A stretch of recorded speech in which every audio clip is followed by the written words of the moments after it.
Boa noite a todas as pessoas que estão conosco aqui na nossa sala Zoom.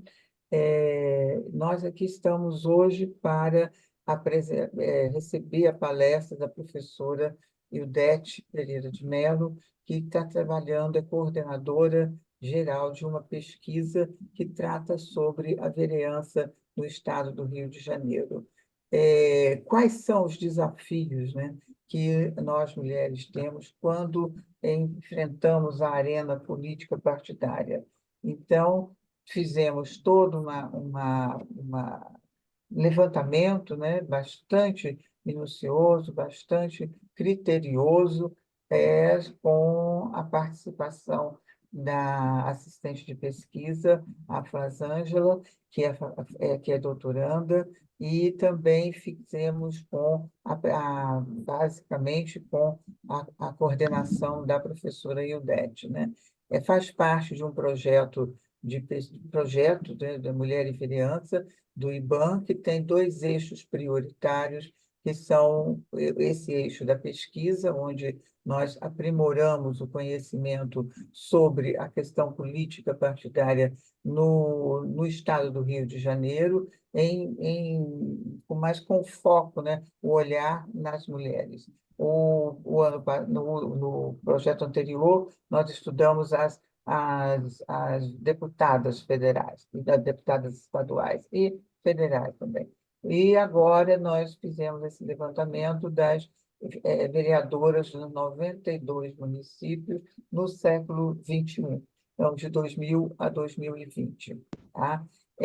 Eu gostaria que a Rosemary fizesse uma fala em função das mentorandas, né, que estão aqui também conosco, para que considerem essa interrelação da pesquisa com a mentoria e o que vocês, mentoras, estão aguardando que surja, né, dessa palestra com as próximas sessões de mentoria. Rose, você... Ai, Rose, acho que a Rose caiu.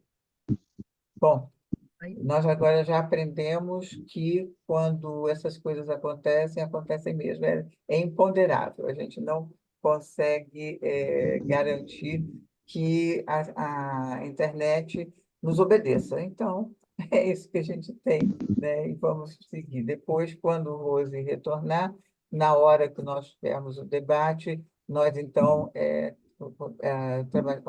faremos esse tipo de conversa com o Rose e as outras mentorandas que estão aqui. Tá? O princípio, professora, nós vamos ter 40 minutos de apresentação, tá? Nós teremos, eu prometo que vou ser bastante rígida e vou chamar. Nós nos conhecemos há bastante tempo. Eu sei que é difícil manter o tempo, tem muito conhecimento, muita informação a ser falada, né? Então, seria um prazer tê-la expondo, né, todo o seu conhecimento. Mas nós temos um horário e eu estou prevendo, então, que tenhamos 40 minutos. Tá? Quando estiver faltando 10 minutos, eu abro, eu aviso. A Rose voltou. E, Rose, você quer dar uma palavra conosco? Bom, muito rapidamente, boa noite a todas e todos. É um prazer mais uma vez esse encontro do programa, do projeto Mulheres e Vereança. O que eu tenho a dizer para as mulheres que estão aqui participando é que aproveitem bastante os resultados dessa pesquisa, porque ele traz um panorama histórico, né, inédito e que mostra o pano de fundo do que as mulheres vivenciam hoje em relação às dificuldades em ocupar os espaços da política pública, né, da política partidária. E é o começo de tudo agora para ganhar mais forças e aí continuar na pré-candidatura como muitas estão nesse momento. Então, agradecer a presença, parabenizar aí a finalização dessa caminhada da pesquisa e ansiosa aqui para ouvir os detalhes. Um abraço. Obrigada, Rose. Professor Ildete, por favor, então, a palavra é sua. Obrigada. Boa noite a, a todo o pessoal que está nos ouvindo, quer dizer, as minhas colegas e tal. Quero agradecer esse momento, a Fafá, a Ângela, Rosemary, Mara, aos meninos da, do IBAN, porque nós estamos juntos já, quer dizer, a finalização dessa pesquisa, nós temos agora um mapa, o IBAN tem um mapa do século XXI, da política, da presença das mulheres na política do Estado do Rio de Janeiro. E o Estado do Rio de Janeiro tem uma peculiaridade muito interessante. É interessante do ponto de vista, se você olhar do olhar científico, mas não é interessante se você olhar do ponto de vista nosso, das mulheres, porque a participação, o Estado do Rio de Janeiro é o estado que tem, na qual as mulheres têm a maior dificuldade para furar o bloqueio e conseguir ser vitoriosa nas eleições. Então, esse é um paradoxo que está presente na vida social nossa e já é motivo de preocupação nossa desde a primeira, quando nós ganhamos a cota no século, ainda nos anos 90. Que isso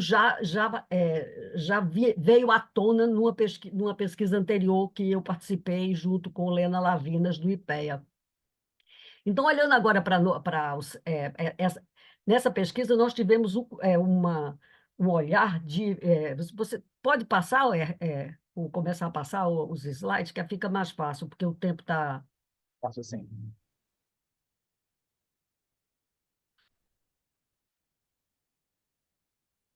O Rio de Janeiro foi por 152 anos capital do Estado brasileiro, né, do Brasil. E, desde 1975, o Rio de Janeiro, a cidade, é a capital do Estado do Rio de Janeiro. Então, tem esse pano de fundo que nos...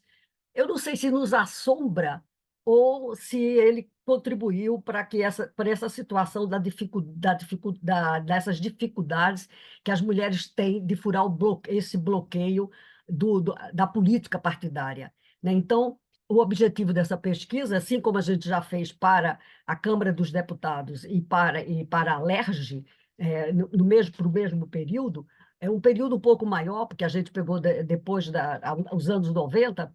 Aqui nós vamos apresentar para os pleitos municipais dos anos 2000, 2004, é o século XXI, né?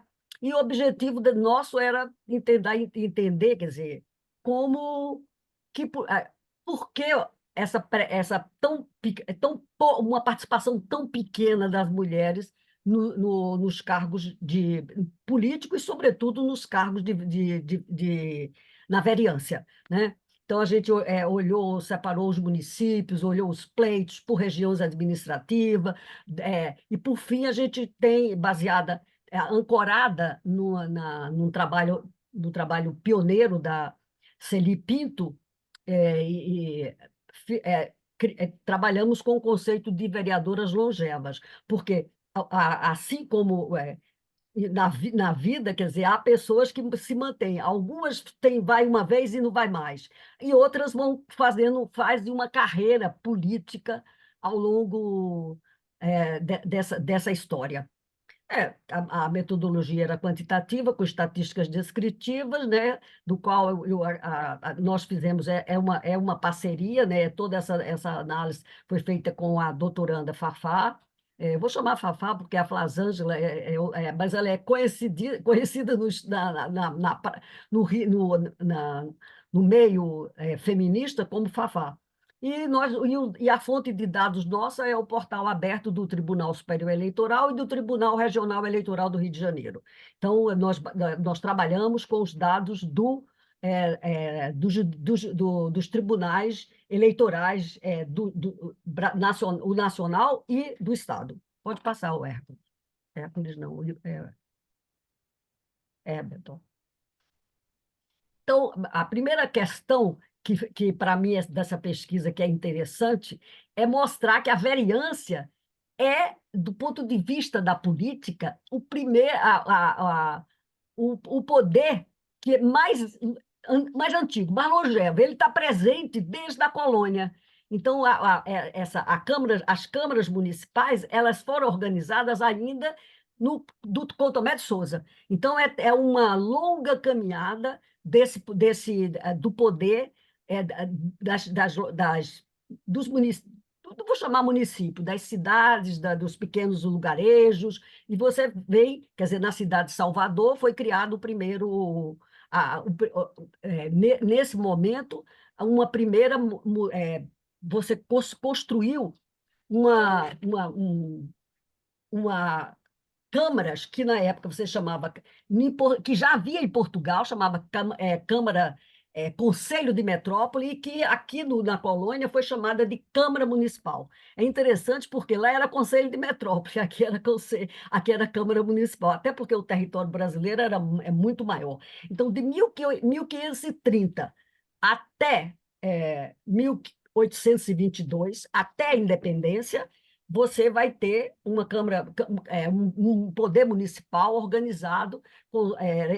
Não na pesquisa, a gente apresenta um pouco dessa história de 6 homens eleitos.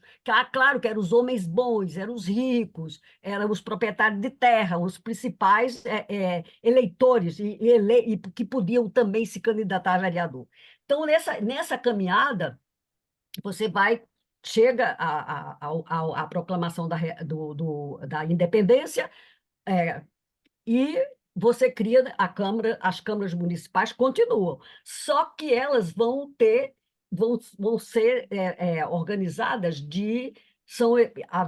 por eleições municipais, e são regidas pela Constituição brasileira imperial. Não, elas não tiveram muito poder ao longo de todo o Império, mas com a proclamação da República e a aprovação da Carta Constitucional Republicana de 1891, você constituiu, quer dizer, as eleições municipais e organizou o Estado brasileiro no desenho que ele é hoje: o poder legislativo, o poder executivo e o poder judiciário. Então, essa tríade para compreender o Estado brasileiro está presente desde o momento da proclamação da República, da proclamação da República, não, do momento em que a Carta Constitucional de novembro de 1891 foi votada, e por incrível que pareça, as mulheres tiveram a primeira grande derrota das suas vidas, porque as mulheres participaram da discussão, embora a República tenha sido proclamada de uma forma um pouco estranha, porque não teve povo, como os historiadores gostam de colocar. Ela tinha um movimento social que passava também pelo movimento abolicionista. Lembre-se, a abolição foi no dia 13 de maio de 1888, e logo e um ano depois a República foi proclamada. Quer dizer, há quem diga na historiografia que é uma vingança dos fazendeiros por causa do problema da libertação, mas essa é uma questão que passa por crivos e discussões acaloradas dentro da historiografia nacional. O que fica para nós é que essa armação legislativo, executivo e judiciário, ela é presente até aos nossos dias. Então,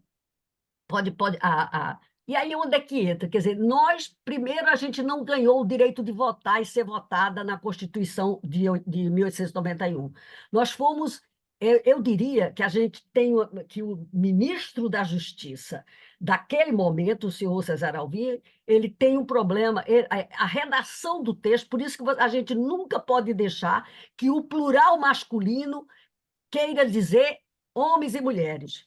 porque na hora que quem tem poder lê a lei,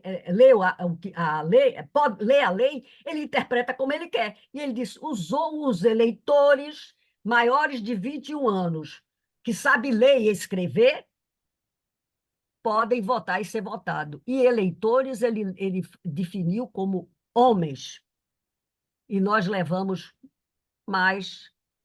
pouco mais de 40 anos brigando pelo direito de votar e ser votada, que a República nos dava. Então, essa questão que vai envolver a sociedade brasileira, sobretudo a partir de 1910, né, que as mulheres mais letradas vão para a rua, fundam o Partido Feminino, Partido Republicano Feminino, vão se movimentar para votar e ser votada, e lutar por isso, mas isso só vai acontecer em 1932, em fevereiro, de 24 de fevereiro de 1932, e as eleições foram em 33 e em 34 tivemos eleições municipais.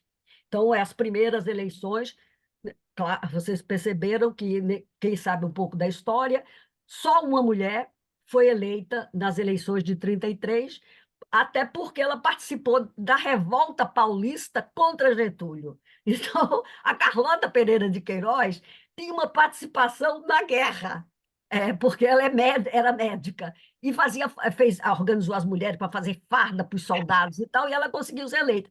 Mas a mulher que tinha, desde 1919, é, emergido na sociedade brasileira, montando uma luta pelo direito de votar e ser votada, a doutora Berta Lutz, essa perdeu as eleições. Ela ficou suplente. A, so, a sorte dela é que o deputado Cantídio de Oliveira, que ganhou do Partido Autonomista dela, morreu. E ela assumiu, e ela vai deixar um legado para nós, e uma proposta de política pública maravilhosa, se você comparar com o que o Ministério das Mulheres tem hoje, é muito parecida. Então, você vê que ela tinha já um olhar mais de longo prazo para essa questão. Mas pode passar, depois a gente um dia conversa sobre isso. Ótimo, isso mesmo. O que a Não, eu gente já ia, porque senão, né? Porque tem muita coisa, muita história.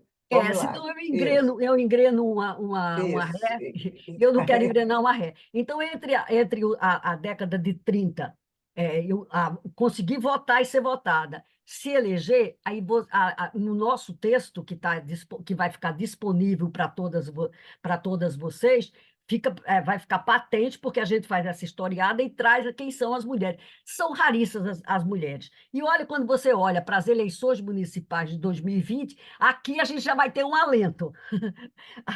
As coisas melhoraram para nós nas eleições de 20, né? Não sei agora em 24, né? Se preparem que a gente vai ter que brigar muito. Olha lá, quando você vê prefeitas, o quantitativo?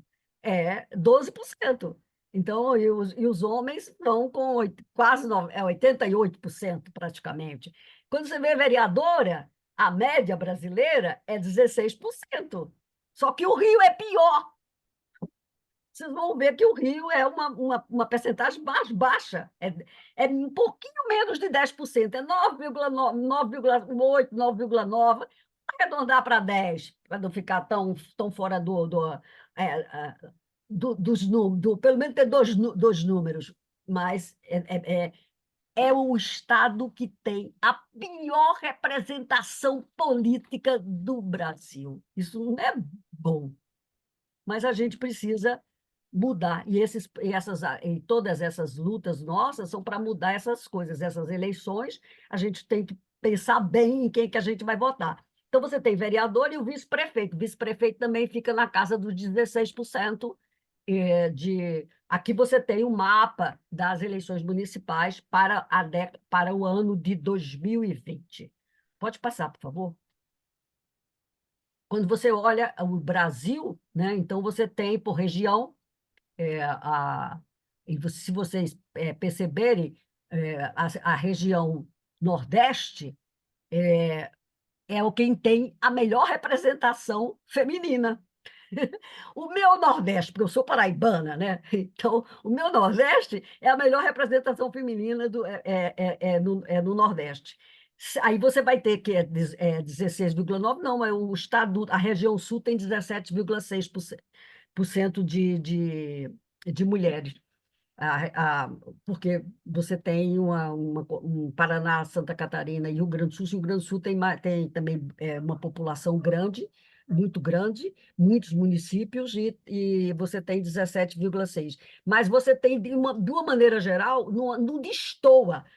Quer dizer, só nós, a região sudeste, é que tem uma representação menor, porque o Sudeste, Minas e São Paulo, sobretudo, e Espírito Santo e Rio de Janeiro, nós só temos 14% das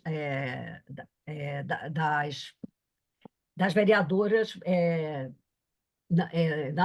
do Estado, das câmaras de vereadores da região. Então, isso aqui já estava presente quando a gente olha as eleições do passado.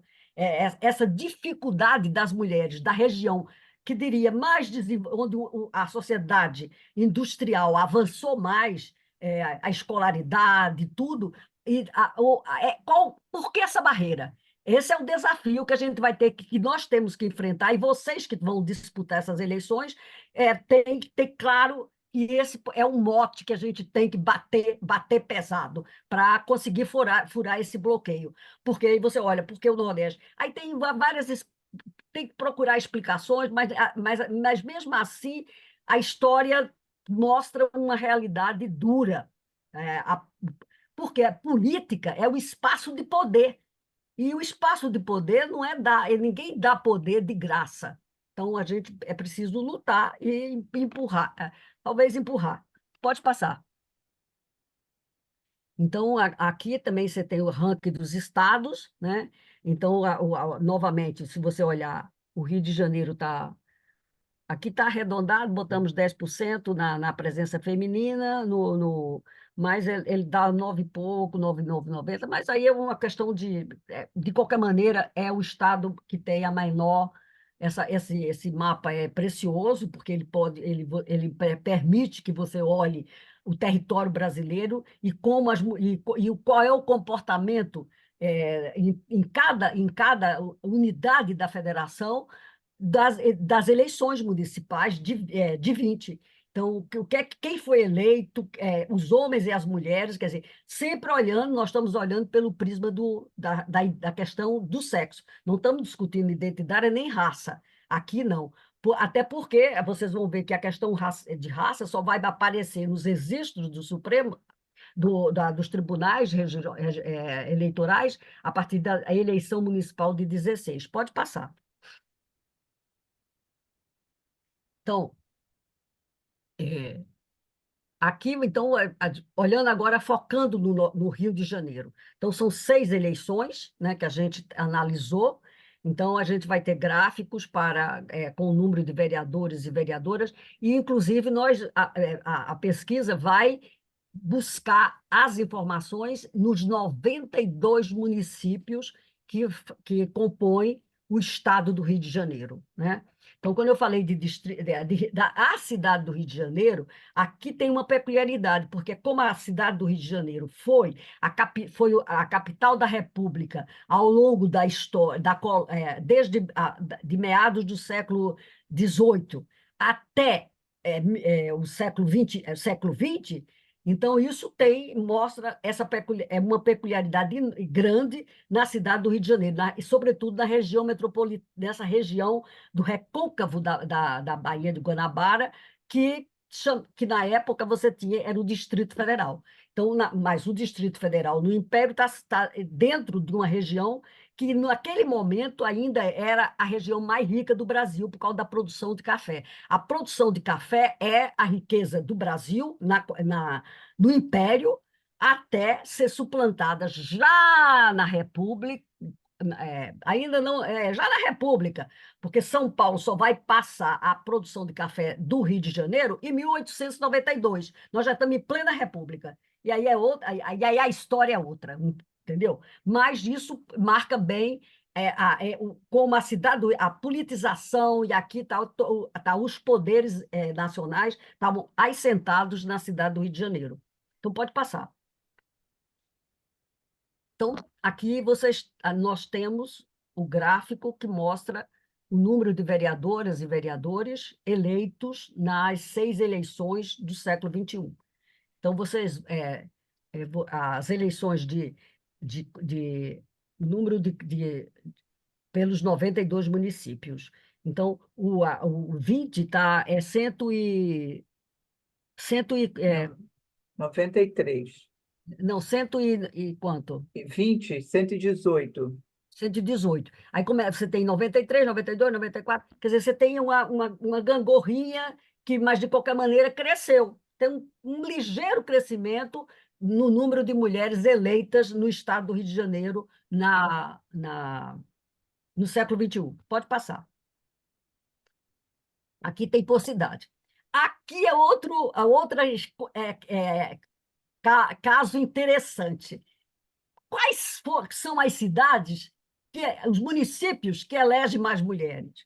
Aí a gente tem uma, uma diversidade muito grande, porque você sabe que o estado do Rio de Janeiro, no desenho atual, ele tem uma concentração muito grande da população no entorno da Baía de Guanabara. Continua isso, né?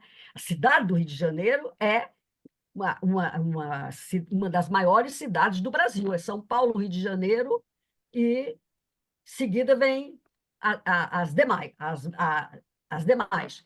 Mas, olhem, os estados que seriam os campeões de número de mulheres eleitas vereadoras. A gente tem São Sebastião do Alto, com o maior número de mulheres ao longo das 6 eleições, 30%. São José de Ubá, também, 22%, Cardoso Moreira, 20%, Porto Real, 20%, o Rio de Janeiro também, 20%, e Angra dos Reis. E aí vai caindo, nós aqui botamos até 15% de mulheres eleitas, vai até Areal. São 1, 2, 3, 4, 5, 6, 7, 8, 9, 10, 11, 12, 13. Em 92, 13 municípios têm entre 30% e 15% de mulheres eleitas vereadoras. Essa é a realidade. Mas a gente vai mudar isso, né? Vocês vão começar vamos mudar, vamos ver se em 24 a gente faz um gol de placa. Vamos em frente, pode passar. Esse é município, porque ainda tem município que nessas 6 eleições não elegeu ninguém. Olha lá, Rio Claro e São Fidélis. Toda essa questão dos municípios, a gente não precisa discutir aqui como é que das suas emancipações, mas vocês percebem que você tem um número enorme de municípios que vai a partir de Cabo Frio, que tem 5%. São Gonçalo tem 6%. É uma grande concentração populacional, São Gonçalo. Elegeu 6% de mulheres vereadoras. Então, essa é uma realidade dura que nós temos que enfrentar nesse pleito, e podem contar conosco para andar fazendo fazer uma caravana de mulheres fazendo discussão nos municípios onde tiver mulher aguerrida, para ver se a gente consegue virar o jogo para 24. Vamos passando.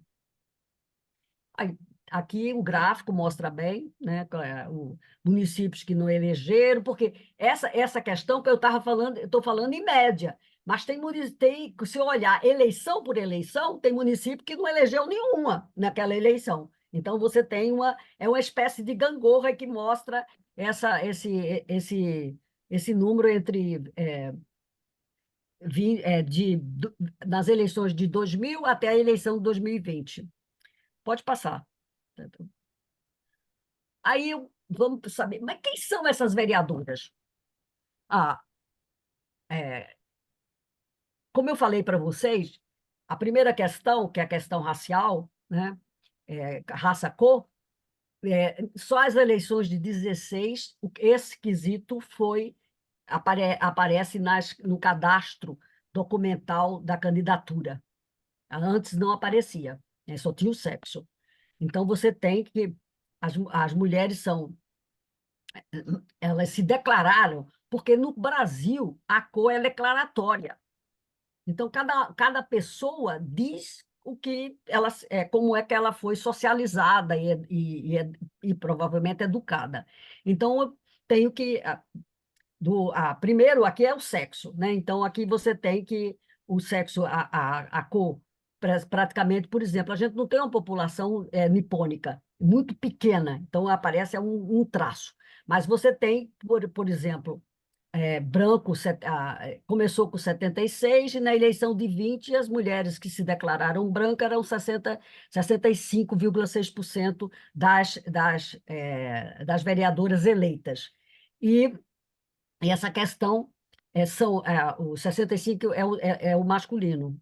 Não, são as Sim, é o mulheres. masculino. O masculino não dá para ver aqui na nossa tela. Então, se você Já, pegar. Hum? Eudete, o masculino é 65% Sim, em eu sei, Ângela, mas 2020. eu não vejo o Tá, resto que eu estou tá, querendo tá. dizer. Não vejo o resto da tabela, entendeu? Da tabela, não, do gráfico. Era só isso. Então, você tem que a questão. Aqui você tem o pardo e o preto. Quer dizer, a cor parda é uma cor que tem tido muita discussão no ponto de vista da demografia, porque o limite, entra já, é preto e pardo para chamar negro, mas essa não é a categoria censitária. A categoria censitária é pardo e preto, né? Então, é como eles aparecem.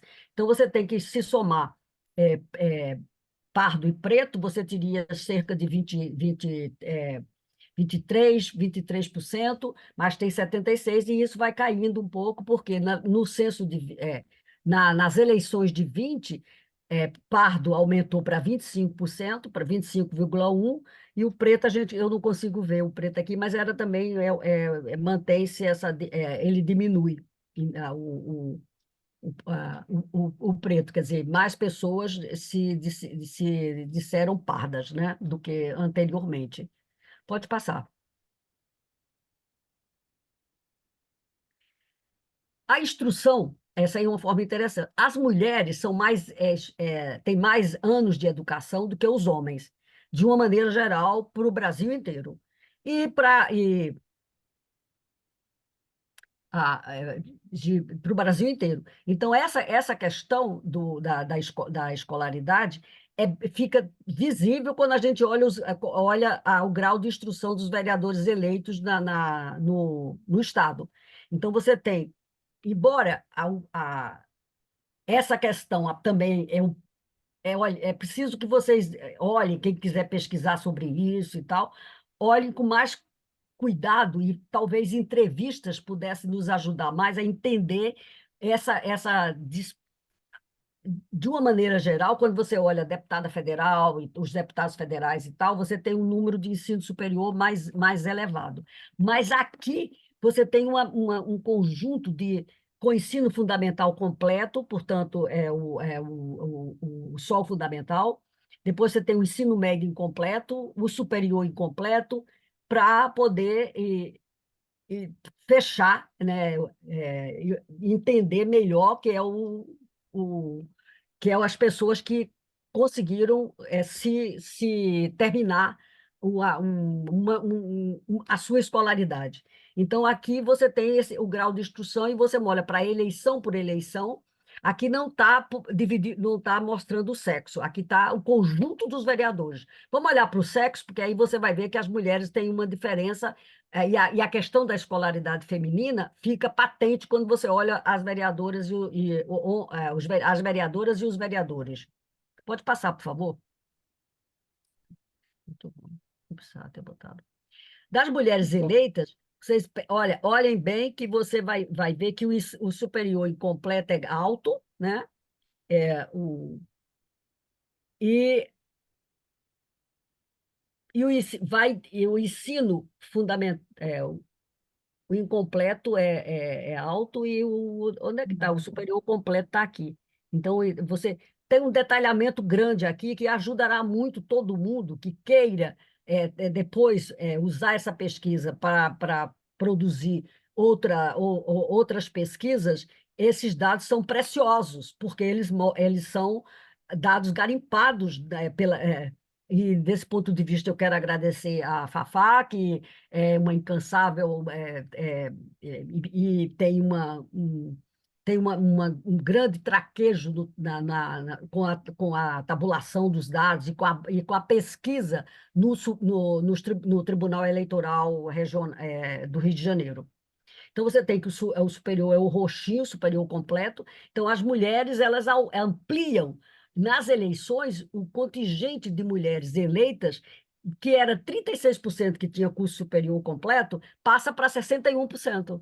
Então, portanto, você tem um aumento significativo que acompanha o crescimento da escolaridade brasileira a partir da Constituinte de 88 e que vai se ampliando, sobretudo depois da lei de cotas a partir de 2000, né? Que é quando vem a lei de cotas. Aí você vê quando a gente fizer o cruzamento por raça dessa questão. Pode passar. A faixa etária delas também mostra que a política que eu estou entendendo que uma eleição de vereadora e uma eleição em qualquer momento é um cargo da maturidade, mais de pessoas jovens, não jovens, mas na maturidade. Quer dizer, vocês percebem que na faixa a partir de 40, mas de 40 a 50, os anos 50, são 20 anos, na qual está mais concentrado a vitória das pessoas nas eleições municipais, mas esse dado também ele é visível quando você olha tanto a Câmara Federal como as Assembleias Legislativas dos estados. Então, essa questão da escolaridade ela é uma realidade da população brasileira e desses últimos 40 anos, né, a partir, sobretudo, da década de 90. Depois da Constituinte de 88, né, que se ampliou muito e a escola passou a ter uma questão, uma política educacional mais efetiva e de botar todas as crianças na escola, né? Vamos lá. Aqui é a faixa etária, né? A faixa etária, como a gente já tinha mostrado, quer dizer, você tem a população de 40 a 49, as mulheres, você tem uma percentagem mais alta, quer dizer, embora as eleições de 20, a gente não consegue ver 20, Ângela, no gráfico. Não, Eu não sei, eu né? estou vendo aqui. O que que Mas você quer da eleição de 20? eu não consigo ver. Dá Mas uma passada. eu posso te falar se você quiser. Pode falar se quiser. Pode por obséquio. Tá, você tem, das eleições de 2000 para 20, você tem um crescimento das mulheres da faixa de 18 a 29 anos. E você permanece mais ou menos o mesmo, em 20%, as mulheres que estão com 30 a 39 anos. Mas há um crescimento em 20, você tem 53% das mulheres de 40 a 49 anos, ao passo que em 2020 você vai ter 32% de mulheres de 40 a 49 anos. Ou seja, as mulheres estão mais jovens A política. na política, tá? Com quantos anos aqui? Aqui de 50 a 59 permanece mais ou menos a mesma Mas estável coisa ao também. longo dos 20 anos, né? E É, entre 60, agora tem um crescimento grande das pessoas com 60 ou mais. Claro, a população envelheceu, então você está aí de parece mais. 1% em 2000, em 2020 você tem 10% de vereadoras com 60 anos ou mais. Então, essa questão é interessante porque você cruza a faixa etária e você percebe que as mulheres mais jovens, o fenômeno também acontece, eu não sei, porque nós não botamos os homens aqui, né? Não, os homens estão naquele gráfico anterior. Anterior. Mas É. também é mais ou menos Professora, nós temos 6 minutos. para acabar, É, então vamos, passa. pode passar, não, já estamos, mas estamos bem, estamos bem. Não, Pode vamos bem. passar esse, Estado Então, Civil. aqui é o Estado Civil. O Estado É, Civil aparece, quer dizer, você tem o crescimento das mulheres solteiras, né, como aparece aqui, mas o que eu diria que é o grosso das mulheres são casadas. Então, Nesse gráfico é dos nesse, vereadores. Esse gráfico é dos no homens. conjunto, nas mulheres, desculpe, da Câmara de Vereadores, eles são casados, quer dizer, então, Isso. isso é bom refletir. Então, são pessoas que vêm, emergem na política e emergem com uma tradição familiar por trás, entendeu? Então, vem casado, tanto homens e mulheres. Vão aparecer das mulheres, por Passa favor. das mulheres. Elas também mantêm a mesma questão. Isso, Então, isso. aqui também é a mesma questão. Elas também são pesadamente no mesmo nível da tabela anterior, do gráfico anterior, são casadas, né? Você tem Uhum. divorciadas também, e tem um número de solteiras também interessante. Aumenta o número de Aumenta um pouco, solteiras, mas, né? aumenta muito, muito pouco, né, Ângela? De 17% para 20%, são 3%. Mas, de qualquer maneira, tem uma sacudida. Quer dizer, elas são mais jovens, aí tem um pouco mais de solteira e tal, do que ah, do que a gente esperaria, entendeu? Então, Uhum. mas de qualquer maneira, essa marca de ter de aparecer como uma família é uma marca Sim. pesada, né? Que é isso que mostra as mulheres, o retrato das câmaras de vereadores do Estado. Pode passar. Aí, feito essa análise do perfil, da história, do perfil de quem é eleito no Rio de Janeiro, das cidades onde essas pessoas foram eleitas e quais são os municípios que mais elegeram mulheres ao longo dessas das eleições do século XXI, a gente trabalhou com o conceito de longevas. O que é um conceito de uma política longeva? A gente baseia-se na história, na Celi Pinto e na Silveira, Luz Silveira, que é um artigo de 2018, na qual ela considera que uma mulher tem uma carreira longeva se ela tiver participado de 3 eleições e sido eleitas. Só que ela considerou no mínimo 3 mandatos, 2 de deputadas federais e uma de estadual. Ela não estava trabalhando com vereadoras. Nós adaptamos o conceito, né, para olhar, para analisar o Rio de Janeiro. Já fizemos isso para a Assembleia Legislativa, para a Câmara Federal, para o Senado e para o governador, mas o Senado, o Rio de Janeiro é o único no Brasil. Teve uma governadora e uma senadora. O resto Rosinha e Benedita.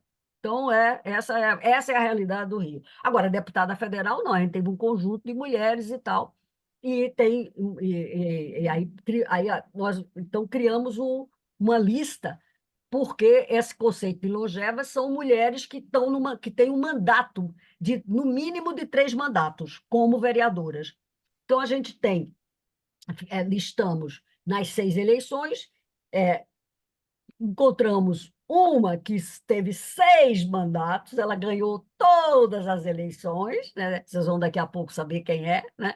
5, 4, todas com muito poucas. Uma com 6, 3 ou 4 com 5, acho que é 3 só, e 4 com 4, qualquer coisa assim. E com 3 mandatos a gente encontrou mais 42 mulheres. Quem são essas mulheres? Essas que a gente chamaria de longevas, que estão nas câmaras municipais com presença forte ao longo de 6 eleições, né? Então, vamos ver. Aqui tá esse gráfico, é muito interessante, porque ele mostra que há quantas mulheres, só concorreu a um pleito, né? Então, a gente tem 246 pessoas, quer dizer, isso também daria uma pesquisa depois de procurar quem são, porque ela não concorreu mais, né? Ocuparam 246 vagas e elas correspondem a 40%. Claro que vocês têm uma percentagem de mulheres que foram da eleição de 2020, que tem um pouco mais de mulheres. É a eleição que mais elegeu mulheres no Brasil, foi a eleição passada, de 2020. E esse ano a gente vai caprichar, né? Vamos lá, né, com vocês. Vamos ver se a gente consegue ganhar ampliar a participação das mulheres. Então, essas longevas, elas estão aqui espalhadas por... A primeira mulher que tem um mandato extremamente... foi eleita nos 6 mandatos e já tinha mais 2 mandatos anteriores, ela, portanto, tem 8 mandatos. Ela é uma vereadora do município do Rio de Janeiro, da capital do estado. Chama-se Rosa Fernandes. Então, ela vem de uma família tradicional, o pai dela teve 10 mandatos, o Pedro Fernandes, como deputado estadual, mas ela honra os seus mandatos. Os depoimentos que nós obtivemos é que ela é uma vereadora competente. Então, mas ela é uma vereadora ligada à zona norte do Rio, e ela está presente presente nos 6 mandatos do século XXI. Depois você tem, com 5 mandatos, tem... Aqui eleita em 5. A Maria Tereza Bendia, aqui, que é da Zona Sul do Rio do Rio de Janeiro. A Verônica Costa, que também é da Câmara Municipal do Rio. E Dona Leide, que é de Duque de Caxias. E uma em Volta Redonda, América... Não, América não tem, América tem menos. Então, é a Tereza Benga e Verônica Costa, que aí vai ter em Cardoso Moreira a Neriete e completa-se o quadro. Quer dizer, com 4 mandatos, a gente tem Dona Leide, Nereida, Tereza Benga, Verônica Costa. E com 3 nessas regiões. Quer dizer, você pensa, olha, aqui no mapa mostra onde é que essas cidades delas são, entendeu? Vocês têm, então, uma diversidade, não dá para explicar, não tem uma teoria que é mais a concentração mais na metropolitana. Tá? Claro que o Rio de Janeiro, que é das maiores cidades do Brasil e a maior do Rio de Janeiro, concentram, a gente tem um pouco mais, Rosa Fernandes, Tereza Benck, Verônica Costa, são as 3 que estão aqui na Câmara de Vereadores da cidade, do município do Rio. As outras estão... Aí você olha, Cardoso Moreira. Então, é um lugar pequeno, entendeu? A gente podia depois fazer um tour para olhar essas questões todas. Pode passar. Aqui são as de 3 mandatos. Aí, quando você olha as de 3 mandatos, como elas são 40, e a gente trabalhamos aqui mais com as eleitas em 20, você tem mais uma pulverização, e já a concentração não é tanto na cidade do Rio de Janeiro, mas em Niterói, então, que é do outro lado da Bahia. Então, nós estamos aqui na Baixada, litorânea, Saquarema, então se espalha mais as vereadoras de 3 pleitos, e que caracteriza uma, uma presença das mulheres nas vereanças. Quem são essas mulheres? Aqui eu acho que já passando para as nossas considerações finais, quer dizer, a primeira a questão que a gente traz à baila é que você tem muito poucas. Então, é preciso batalhar e difundir, discutir nas universidades, nas escolas, no segundo grau, espalhar, discutir e incentivar. E, infelizmente, que os partidos políticos, e o perfil delas é um perfil mais de partidos conservadores. Aí a gente se pergunta por quê? A Câmara de Vereadores, há uma, o que vocês perceberam, quer dizer, por exemplo, a Rosa Fernandes, ela é uma boa parlamentar. Ela está presente em em todos os pleitos. Ela nunca saiu disso. O pai dela ficou também em todos os pleitos. E ela ainda teve um filho que entrou que também foi deputado estadual. Depois ele até tentou concorrer para prefeito da cidade do Rio de Janeiro e também deu problema e ele não aparece. Mas é uma família de políticos. É um capital político que tem ligado à Zona, à Zona Norte. O, quando seria no democrático de esquerda, você tem, dos partidos, não aparecem as mulheres, porque as mulheres não ficam na vereança. As mulheres fazem carreira política e vão para os outros e fazem subindo, vão para as assembleias legislativas, vão para as câmaras federais e fazem um percurso diferente das mulheres que teriam um perfil de partido, que estão ligadas a partidos mais conservadores e mais tradicional, não é meio tradicional, porque a política no Brasil os partidos mudam de nome como muda de roupa. Então, é todo a menos de alguns partidos mais ligados ao centro-esquerda, que tem um nome mais, que preservam o nome, os outros não. Eles estão em ebulição, porque a lei eleitoral até agora permitiu essa dança, uma dança partidária pesada. Pode passar. Acho que aí vocês percebem, né? Vocês veem a distribuição do partidária, é um purpuri. Aqui são a rosa, as de 4 mandatos, as de 5 mandatos, que eu falei, só são 4 mulheres, né? Duas da Câmara Municipal da cidade do Rio de Janeiro e as outras não. Aqui as de 4 mandatos. Aí você tem um número de municípios que se nós tentamos, quer dizer, nós fizemos do texto, você vai ter, a gente trabalhou uma vereadora por vereadora. As informações são muito ruins, porque as câmaras de vereadores não têm muita atualização. Isso é uma outra questão. A cidade, a população, os eleitores e eleitoras têm que pressionar mais as câmaras para ter agora, numa era da digitalização é, do IA, você vai ter que ter sites das câmaras de vereadores prestando mais atenção a isso. Aí você tem informações muito, muito antigas trabalhando, e muitas vezes até sem informação de que partido político elas foram eleitas. Vocês têm essa pesquisa, ela vai mostrar para vocês esse espectro e a diferença de por que você tem o número de mulheres longevas que são mais conservadoras do perfil centro-democrático, democrático de esquerda, por conta de como a carreira política é vivida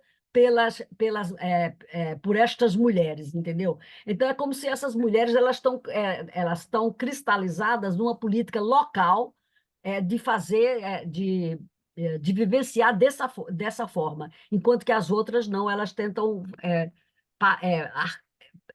subir degraus diferentes, né? Passar de uma para outra, de um para o outro e tal. Então, eu Ildete. acho que essa é a discussão nossa mais séria, é que a gente tem que enfrentar a dificuldade da região fluminense em participar, em ter uma expressão maior de mulheres da política. Então, porque ser a lanterninha do Brasil não é legal, entendeu? A gente tem que vamos mudar isso, né? Vocês são uma geração mais nova, vamos tentar reverter e que as eleições de 24 venha com uma Câmara Municipal, pelo menos na média brasileira, no mínimo, né? Quer dizer, embora houve uma redução grande no número de municípios que nunca elegeu mulher. Quando você pega a primeira eleição de 2000 e depois pega a de 20, isso fica patente na nossa pesquisa, né? É, olham que a reeleição é um fator relevante para as mulheres, para essas mulheres que foram eleitas. As 60% eleitas das mulheres, todas venceram mais de 2 vezes as eleições municipais.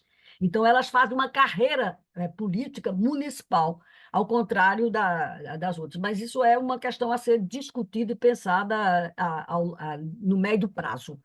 Tá? Pode, Então, pode passar? Eu acho que pode, eu pode, ainda pode ouvo. passar. Então, é, É, você- os insights nossos na pesquisa, né, são que o contexto histórico e legal da discriminação reforça o preconceito e que reforça não, quer dizer, baseado em gênero, orienta esforços para a gente combater o preconceito contra as mulheres na política e para mim promover a inclusão das mulheres nos processos políticos e disputar as eleições. Por que que a gente tem medo de disputar a eleição, né? Então há que arrombar essa porta, né? Isso. Essa questão é tão Pode, dramática porque se você pensar que Berta Lutz, conhecida do Brasil de norte a sul, de leste a oeste, não se elegeu nas eleições de 34. Ela ficou de suplente em 30 e em 34. Ela só mas, assumiu a Câmara Federal porque o candidato do seu partido, do Partido Autonomista, faleceu.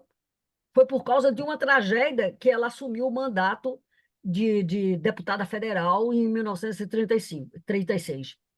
bom, Então, então, essa pesquisa mostra bem os desafios e as dificuldades que as mulheres têm para adentrar nos espaços da política partidária. Mas a gente precisa romper com essa barreira e enfrentar o partido que é controlado pelos homens, né? Não tem mulher praticamente nas direções. O único partido que tem uma mulher presidenta é a Gleisi Hoffmann, que é a atual do PT, sim. é, e se mantém. Mas os outros não têm. Então, é por aí que a gente tem que caminhar. Então, vamos lá. Eu espero que a gente faça um estudo das eleições de 24 e a gente rompa a barreira de mais mulheres eleitas nesse ano. A gente precisa. Obrigado. Obrigado. Muito bem. Olha, alguns minutos a mais, ou uns 10 ou 15 minutos a mais, mas vale a pena, tá? Muito obrigado.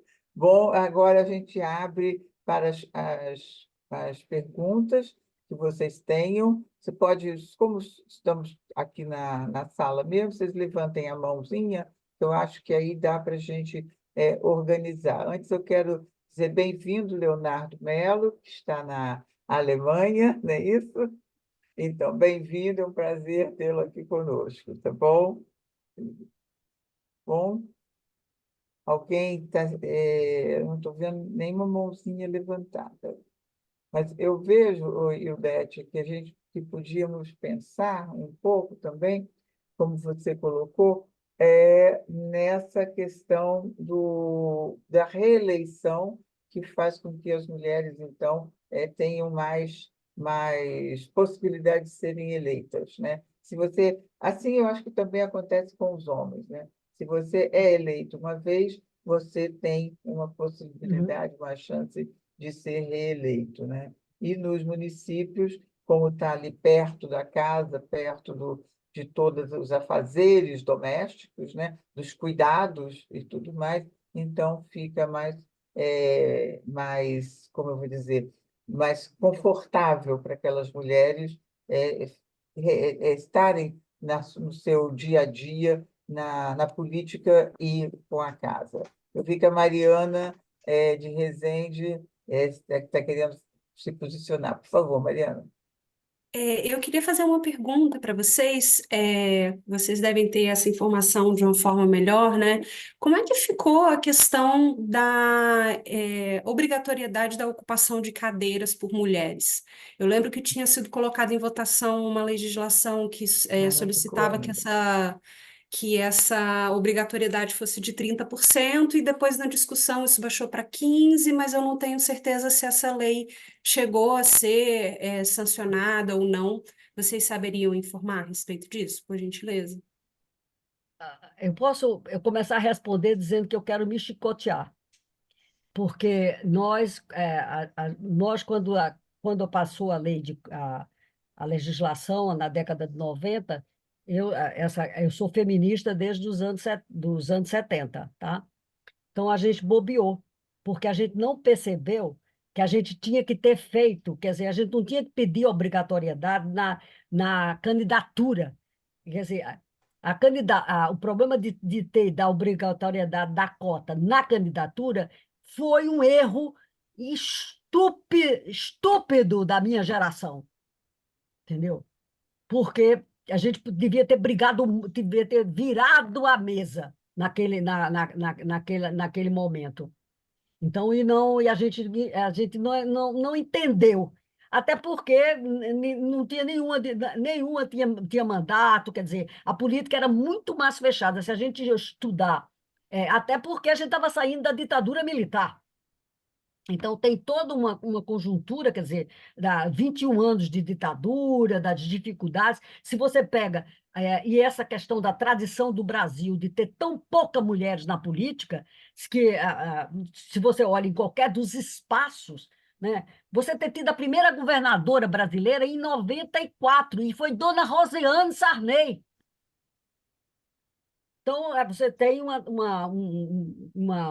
tradição que isso, Mariana, na candidatura, a gente tinha que cravar nas eleições, nas eleitas, quer dizer, entrava as mulheres, mas tinha que ter tantos por cento, como é em muitos outros países. Agora, como aqui a lista é aberta, no caso brasileiro, Sim, mas essas questões são mais difíceis de serem resolvidas. esse ano foi votada uma legislação de obrigatoriedade de ocupação das cadeiras, Mas não de passou. 30%. A Fafá sabe. Isso. E aí, como é que ficou? Porque tinham discutido diminuir para 15, mas chegou a passar, Sim, não passou. não passou. É, Não na- passou. Fafá, você quer falar, então? Fafá? não, é só para Diga, esclarecer que diga. isso chegou a ser Uhum. discutido, mas é no projeto do novo Código Eleitoral. E atualmente a gente não está mais discutindo, pelo menos não dentro do código, a reserva de assentos, que está presente no código ainda, que ele já está no Senado. A discussão para a reserva de assentos foi só entre os deputados, mas quando ela passou para o Senado, já estava sem a reserva de vagas nos assentos. E as mulheres queriam rumo à paridade, assim, as feministas, professoras, pesquisadoras. Mas a condição da Câmara naquele momento não permitia esse tipo de discussão. Então a gente teve que brigar para manter o que já tínhamos, porque o relator do projeto na Câmara, aliás, uma relatora, queria aprovar 15% de reserva de assentos. Desculpa, tem um despertador tocando. Então, Eu estou te o que nós falando, temos essa agora questão. é 30% de reserva de vagas, que está sendo colocado no projeto do Código Eleitoral.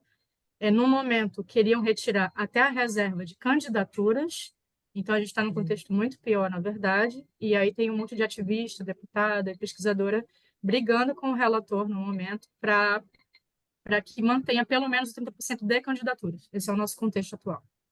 Mariana, deixa eu te falar outra coisa. Nunca no Brasil nós tivemos uma Câmara Federal tão hostil a essa questão. Porque, pela primeira vez no governo, nas eleições de 18, para a Câmara Federal, a gente elegeu algumas deputadas que votavam contra as mulheres, entendeu? Isso não, se você olhar as outras eleições, olha que eu sou testemunha ocular dos fatos, tá? Eu, Ângela, eu mais velha, porque eu sou a mais velha daqui do pedaço. Então, nunca, a bancada feminina sempre foi, eu fui do Conselho Nacional dos Direitos da Mulher, a gente negociava com a bancada feminina e elas fechavam conosco. A única questão que era um pouquinho delicada era a questão do direito ao aborto. que era mais delicado. Mas elas não se metiam, ou ficava calada e acabou. Mas no resto, era batia. Esta bancada de 18, você teve as Biasquis, as Zambellis e tal, parará, que aí tornou o caldo, entendeu? Então, eu espero que essa bancada que a gente vai eleger em 26, a de 22 também não é lá essas coisas, ainda continua, ainda precisa mostrar que veio, entendeu? E a gente vai ter que enfrentar essas questões, pelo menos é uma novidade, entendeu? Agora, nós temos que lutar Paridade. não é pelas vagas para ser candidata, mas é pelas eleições. Tem que ser eleita X% de mulheres. Essa que é a dificuldade, mas isso aí é preciso de ainda muito voto e muita briga. Vocês precisam vir junto conosco, tá? Alguém mais tá? Eu. Diga. Ara, eu queria fazer uma colocação. Quer dizer, antes eu quero agradecer a Ildete, e até redundância agradecer a Ildete, porque quando ela fala, a cabeça da gente abre. De vez em quando fecha, mas abre para reflexões mais profundas para a gente poder agir.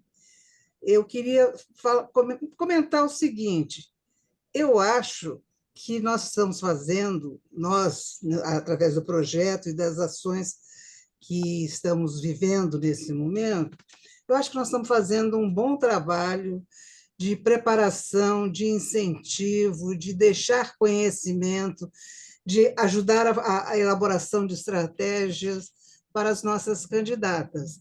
Nós estamos fortalecendo o espírito e as condições de ação destas novas agentes políticas que deverão ser eleitas no futuro.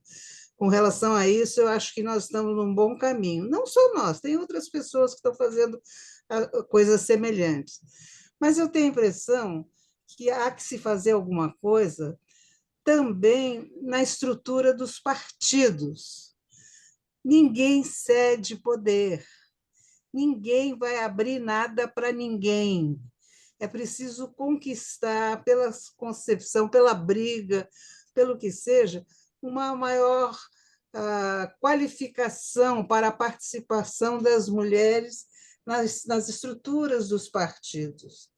Às vezes a gente fica um pouco decepcionado com a aceitação das coisas para o público, mas a não implementação das coisas aceitas na realidade e no dia a dia. É como se a gente estivesse fazendo um jogo em que para fora a gente diz sim, para dentro a gente diz talvez, e para as mulheres a gente diz não. Eu acho que a gente devia também trabalhar nessa linha. Mara, Ângela, eu posso. Mara, você me Claro. permite, mas a gente precisa. O problema é que o partido é uma estrutura muito mais fechada do que vocês imaginam. É Todo lógico. mundo aqui que está aqui tem filiação partidária.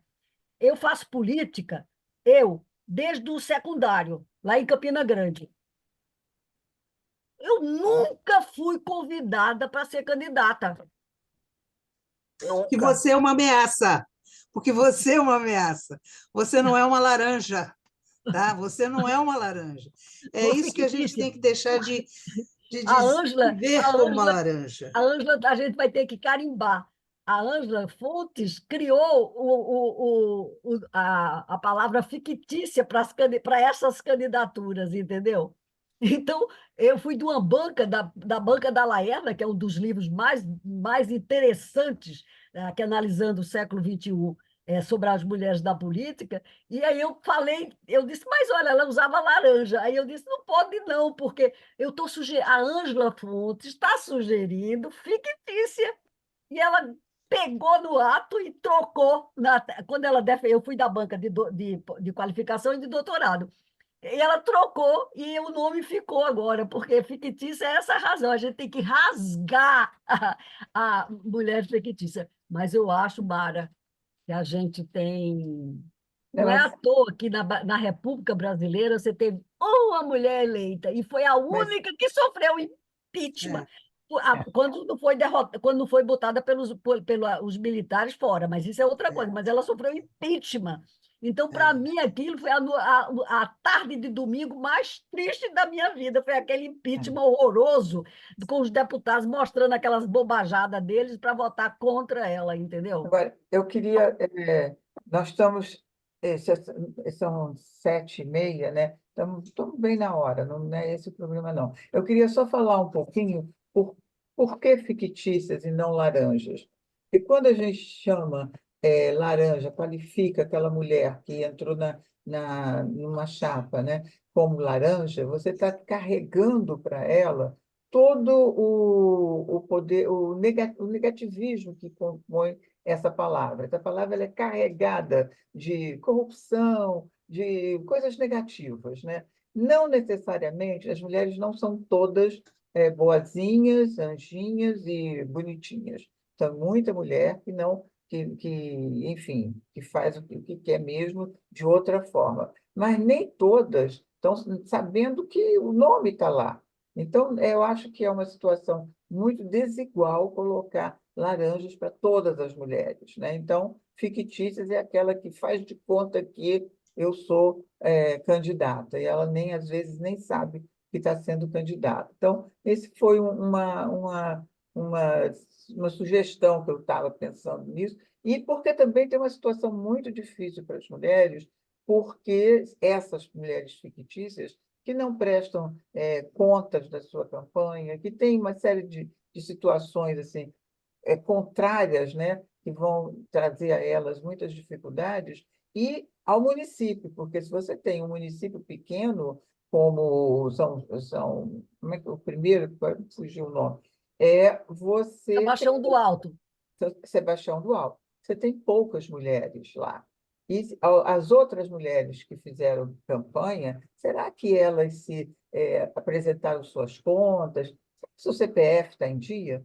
Uma vez eu estava conversando com um pesquisador que estava falando assim, é porque nós nunca vamos perder um estoque de homens candidatos, mas um estoque de mulheres que queiram ser candidatas, que se dispõem a ser candidatas, esse estoque acaba, porque elas não têm um apoio, elas não têm um indicativo de que elas precisam dar conta de todo aquelas regras, né, normas que tem a política eleitoral.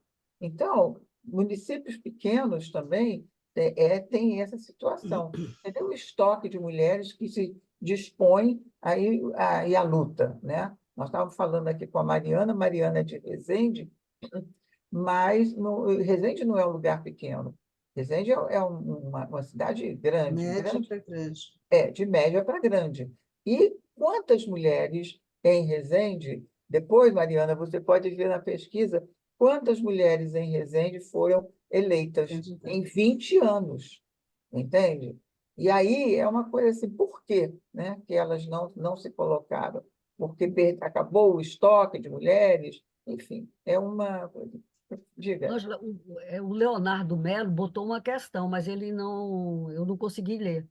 Também não. Então, Leonardo Melo, por favor, abra seu microfone e formule a sua questão. Claro. Em português. Dá para me ouvir? Sim. Tá, ok.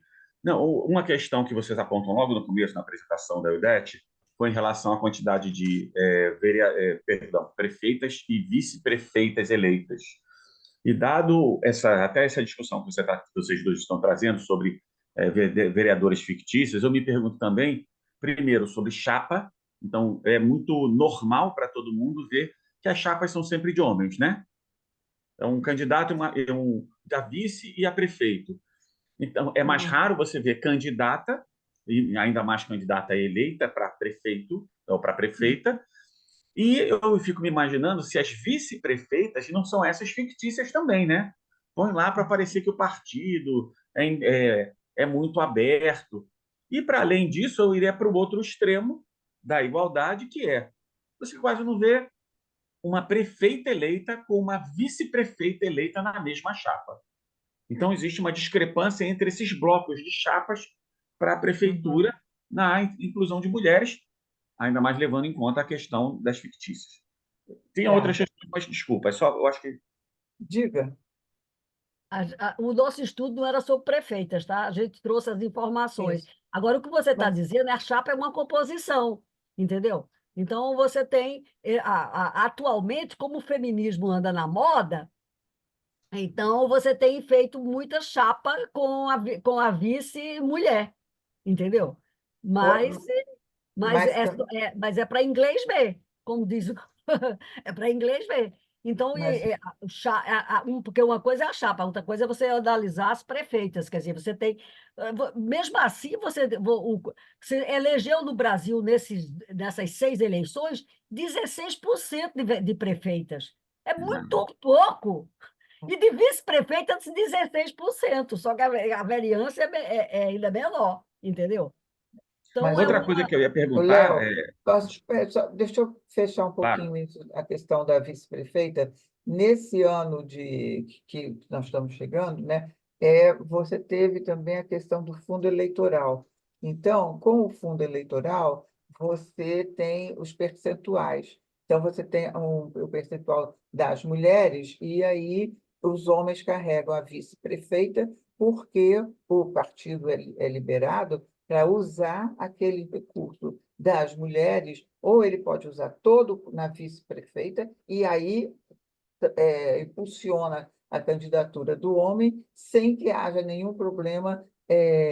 A Fafá me corrija, porque esse é o tema bem dela, sem que haja um problema legal em que esteja sendo utilizado aquele recurso, porque ela é vice-prefeita. Então, a gente tem um aumento considerável de vice-prefeitas nessa última E eleição. dinheiro, De dinheiro. dinheiro, pois é, de vice-prefeitas, porque o dinheiro vem junto com elas, tá? Então, isso aqui é bom também a gente ver. Agora, com relação a uma faixa, uma chapa que tenha tido duas mulheres, aqui no estado do Rio de Janeiro, em 2020, teve, eu é que não vou lembrar, entendeu? Mas teve sim uma chapa, um único município, que eu me lembre, foi um município que tinha tanto prefeita quanto vice-prefeita eram mulheres, tá?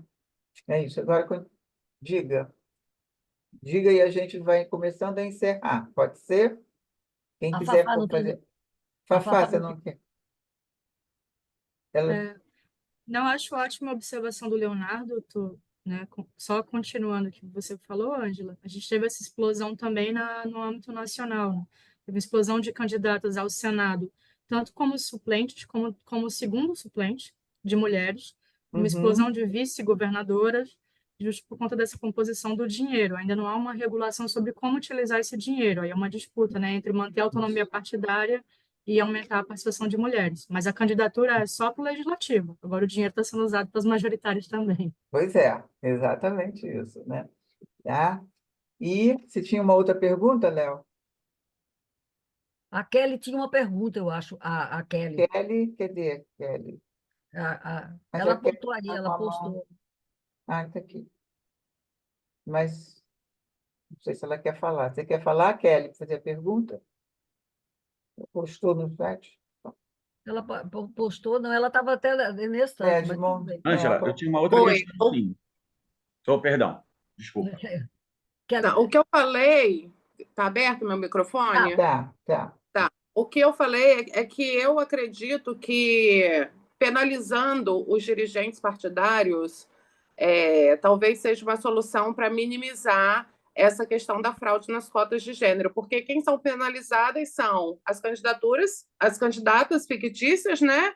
E Uhum. os eleitos que acabam perdendo os mandatos. Mas os dirigentes, que é quem junta ali toda a documentação, né, que faz o DRAP, eles não são penalizados.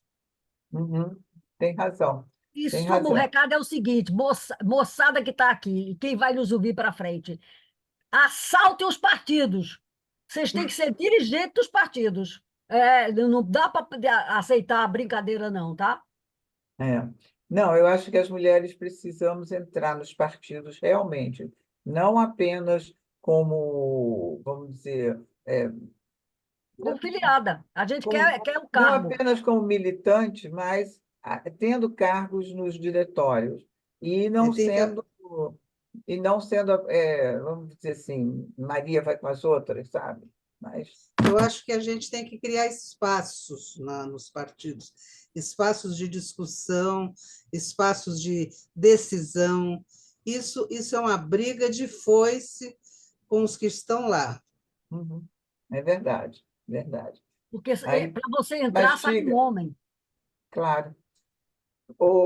A Mariana postou, diga, Mariana, de Resende, como é que é do PSB? Bom, Oi, então, oi. a gente tem uma executiva com sete dirigentes, né? E dos quais 3 são mulheres e 4 são homens. Então, a Aham, gente consegue ali uma atenção legal, mas no momento, por exemplo, a gente não tem aqui no estado do Rio nenhuma mulher eleita em cargo legislativo. O presidente do partido estadual é homem, o presidente nacional é homem, então, assim, aham, eu tive uma liberação de verba para minha candidatura de deputado estadual na eleição passada. Conseguiu uhum, chegar dinheiro aqui. E foi a primeira vez que eu vi chegando dinheiro no PSB de Resende para candidatura. A gente sempre tem um histórico de chegada de material, de ajuda com o processo burocrático das eleições, através da prestação de serviço de contador, de advogado, mas chegar dinheiro na mão do candidato, a primeira vez que eu vi foi na minha candidatura no 2 anos atrás. Eu já uhum, acompanho o PSB há 26 anos, então, né, tem aí é. um peso essa questão. Ou seja, houve um avanço a partir da sua luta, da luta das demais mulheres que estão aí junto com você, né? Eu acho que a gente pode acreditar em avanços, sim, sabe? Acho que temos Uhum. né, todos os dados dizem isso, nós estamos vivendo uma época em que nós precisamos acreditar que estamos avançando e porque os dados nos mostram isso. De fato, estamos avançando. Talvez o Rio, talvez não, o Rio de Janeiro, o estado do Rio de Janeiro tem essa questão, né, de não ser o lanterninha, mas nós vamos mudar o rumo dessa prosa, não é isso? Vamos abrir as câmeras todas para a gente poder. Oi, oi, oi, oi, oi, Oi, oi. ai, desculpa, Ana, não tinha visto sua mãozinha aí. Desculpa. Olá, nada, boa noite. Muito obrigada, Eudete. Coisa boa, que saudades que eu estou de ouvir sua voz. É, muito bom, muito bom, muito bom. Eu só queria trazer que, a partir dessa pesquisa, assim, ir me colocando nesse lugar de mentora, né? Que aí eu vou, saio daqui do que eu ouço e vou até lá as mulheres conversarem. Quando você traz essa pesquisa, ele vira o espelho e me faz pensar o perfil do eleitor. Então, a pergunta que fez para mim foi a seguinte: por que são as mulheres com mais escolaridade as eleitas, que a gente vive na realidade do eleitor do Rio de Janeiro uma escolaridade média? Por que eles só estão votando? As mais votadas são as casadas, que a gente vive, o eleitor, a mulher, outras situações. E isso me fez pensar de que forma a gente vai também fortalecer as mulheres que se candidatam a conseguir falar com este grupo. Né? Então, para mim, foi muito impressionante que, na medida em que você ia trazendo os dados da frente, iam virando para mim, ó, e aí? E aí? Quem é que tem? Por quê? Né? E aí a gente vai dar de cara com o Rio de Janeiro, com muitos processos que a gente vai ter que atravessar, processos ainda de radicalidade do conservadorismo, vou usar essa palavra, né? A radicalidade do conservadorismo que ainda atinge o eleitor. Então, eu quero te agradecer muito, que vai estar me dando um trabalho, uma mexida bastante forte para poder pensar também com nesse processo de mentoria, como elas poderão olhar essa pessoa que vai elegê-la. É isso. Eu acho que a gente tem que propor uma marcha das mulheres.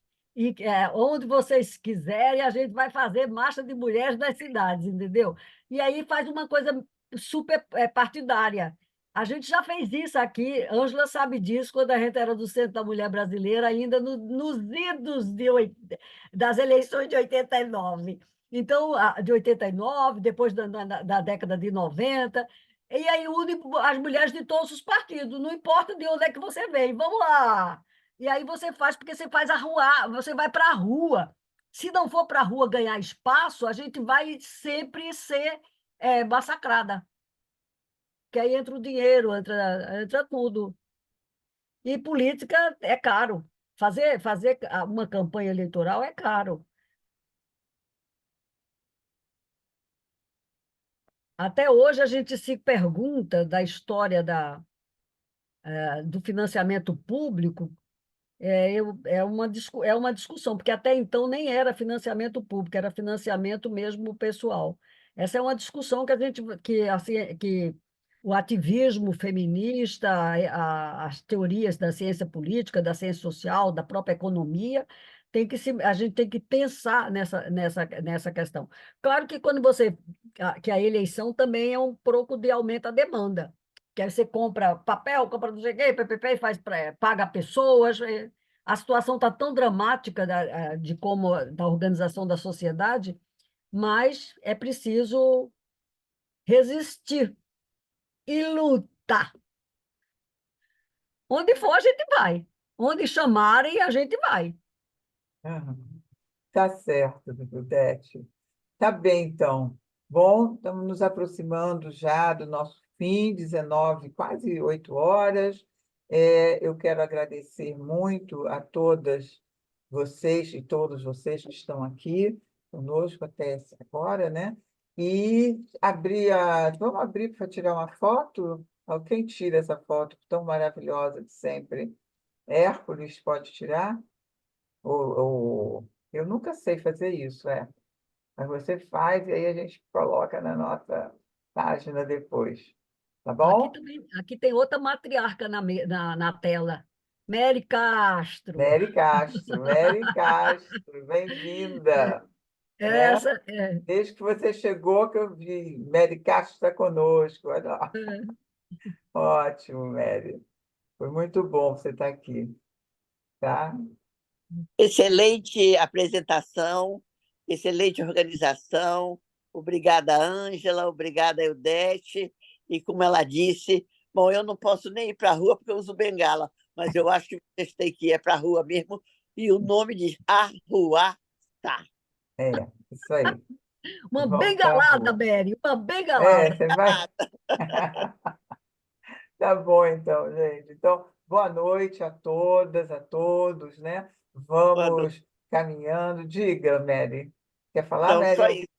Era dar uma boa noite para vocês. Tá bom, então. Então, boa noite, tá?